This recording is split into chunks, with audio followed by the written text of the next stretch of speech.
Hey guys, welcome back again to my YouTube channel. So for today's video is gagawa tayo ng homemade mang inasal. So before po tayo mag-start is mag-intro muna tayo. 3, 2, 1, go.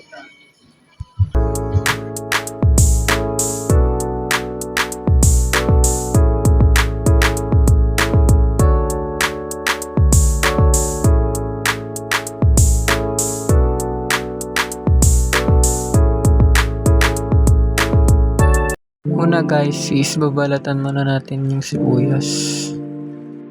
I-flash ko na nga lang pala sa screen yung mga ingredients.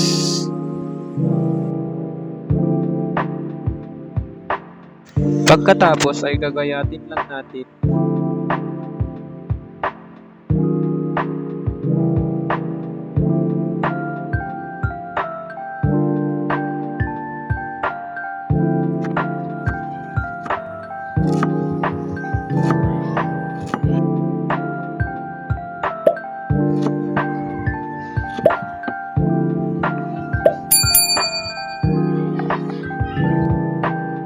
Susunod ay ang luya.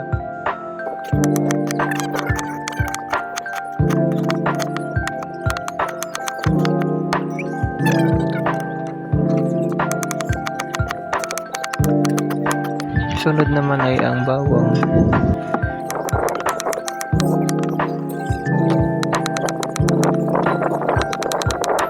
At ang panghuli ay ang tanglad.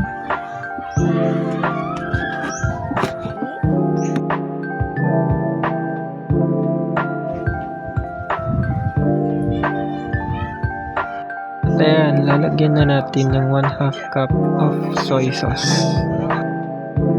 Susunod ay ang 1/4 cup of white vinegar. Idagdag din natin ang calamansi juice.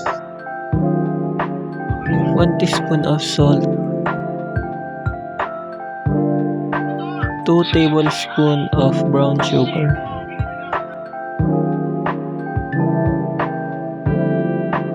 Ilagay lang natin ang chicken sa ating mixture. Pagkatapos ay haluin lang natin para ma-coat yung chicken. At i-transfer lang natin sa plastic container.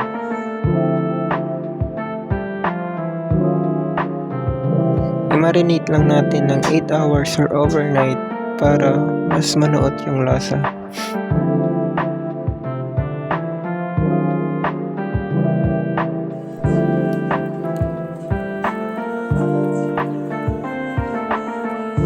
At ayan, ready na siya for grilling.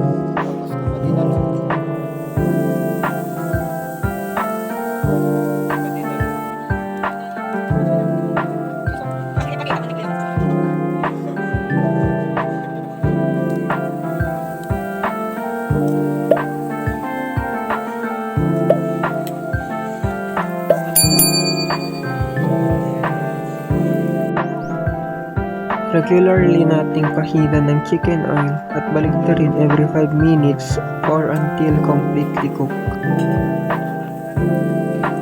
At dyan na nga natatapos ang ating video. Huwag kalimutang mag-like, subscribe, and share.